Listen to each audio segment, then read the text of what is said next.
નમસ્કાર મિત્રો, સ્વાગત છે તમારું અમારી યુટ્યુબ ચેનલમાં.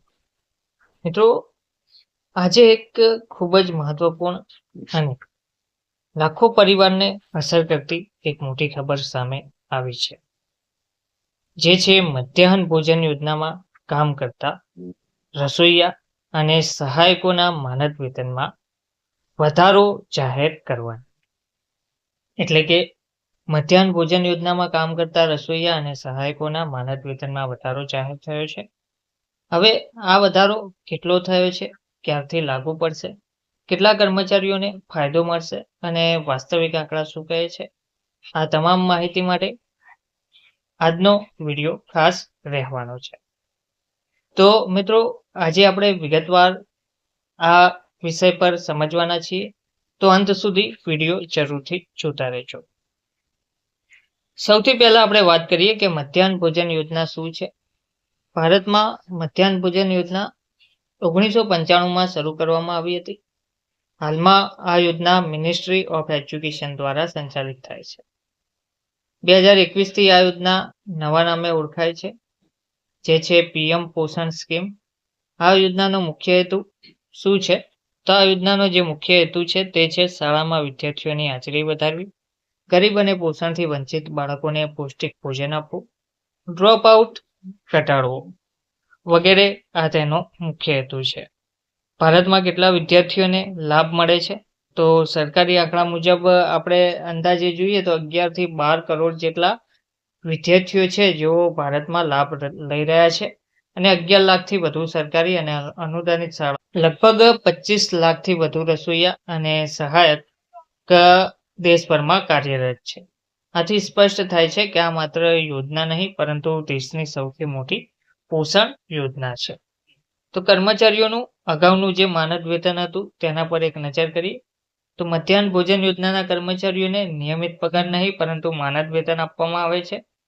અગાઉ રસોઈયા કમ સહાયકને કેન્દ્ર સરકાર તરફથી પ્રતિ મહિનો 1000 આપવામાં આવતો હતો, અને રાજ્ય સરકાર દ્વારા વધારાની રકમ રાજ્ય મુજબ અલગ અલગ ચૂકવવામાં આવતી હતી. ઘણા રાજ્યોમાં કુલ મળીને અંદાજે 2 થી 3000 કે 5000 પ્રતિ મહિનો મળતા હતા.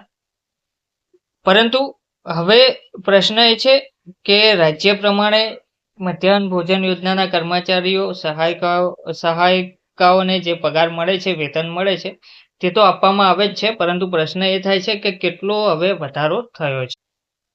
તો નવી જાહેરાત મુજબ કેન્દ્ર સરકારના હિસ્સામાં રસોઈયા માટે માનદ વેતનમાં વધારો, કેન્દ્ર સરકારે જે વધારો કર્યો છે તે ઉમેરવામાં આવશે, અને રાજ્ય સરકાર દ્વારા વધારાની સહાય આપવામાં આવશે. આ ત્રણેય ઉમેરીને જે પણ વધારો નક્કી કરવામાં આવશે તે વધારો ચૂકવવામાં આવશે.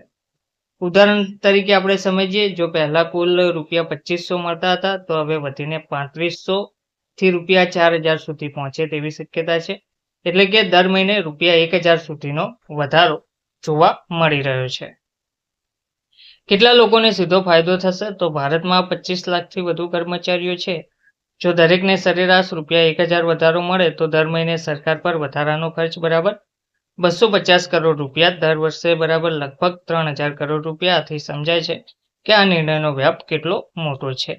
આ ફક્ત અંદાજિત આંકડા આપણે દર્શાવે છે. જે વધારો કરવામાં આવ્યો છે તે રાજ્ય પ્રમાણે અલગ અલગ હોઈ શકે છે, કારણ કે આ કેન્દ્ર સરકાર દ્વારા જે જાહેરાત કરવામાં આવી છે, કેન્દ્ર સરકાર દ્વારા વધારો આપવામાં આવ્યો છે, તો રાજ્ય પ્રમાણે જે માનદ વેતન હશે તે પ્રમાણે તેમને ચૂકવવામાં આવશે. તેની સત્તાવાર જાહેરાત પણ કરવામાં આવશે. તો ગુજરાતની હાલની સ્થિતિ: ગુજરાતમાં હજારો શાળાઓમાં મધ્યાહન ભોજન યોજના અમલમાં છે.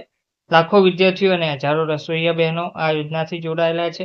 રાજ્ય સરકાર દ્વારા અગાઉ પણ વધારાની સહાય આપવામાં આવી હતી. હાલનો વધારો કર્મચારીઓ માટે રાહતરૂપ માનવામાં આવે છે. હવે આ જે વધારો કરવામાં આવ્યો છે તે કેમ જરૂરી હતો? તો આ વધારો મોંઘવારીમાં સતત વધારો થતા આ વધારો જરૂરી હતો. તેમજ રસોઈ, ગેસ, અનાજ, રોજિંદા ખર્ચમાં પણ વધારો થઈ રહ્યો છે.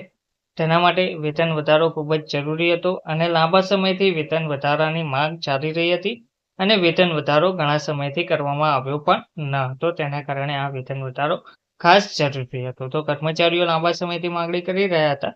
હવે સરકારે આ નિર્ણય લઈને મહત્વનું પગલું ભર્યું છે.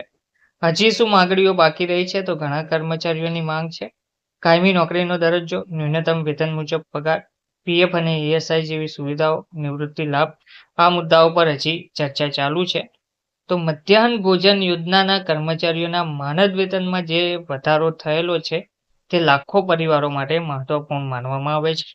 આ માત્ર આર્થિક મદદ નથી, પરંતુ તેમના પરિશ્રમની કદર છે. પરંતુ હજી પણ સ્થાયી નોકરી અને સામાજિક સુરક્ષા જેવા મુદ્દાઓ પર ધ્યાન આપવાની ખૂબ જ જરૂર જોવા મળી રહી છે. તો મિત્રો, જો તમને આ માહિતી ઉપયોગી લાગી હોય તો વિડીયોને લાઈક જરૂરથી કરજો.